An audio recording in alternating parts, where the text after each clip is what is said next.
बेटा बाबा क्या तुमने मुझे पहचाना? जी पापा जी, आप वही मुसाफिर जिन्हें मैंने अपनी आखिरी रोटी दी थी। बेटा याद है तुमने अपनी आखिरी रोटी एक जिंदगी को दे दी थी। जी पापा, वो दिन मैं कभी नहीं भूल सकता। और अपने एक बंदों की नेकी कभी जाया नहीं करता, कभी फौरन और कभी कुछ वक्त बाद, मगर वो जरूर बेहतरीन बदला देता है।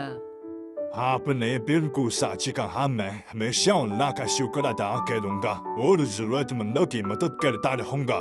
जो शख्स मुश्किल वक़्त में भी नेकी करता है और अल्लाह पर भरोसा रखता है, अल्लाह इसके लिए वहाँ से रिज़्क़ के दरवाजे खोल देता है जहाँ से वो गुमान भी नहीं कर सकता।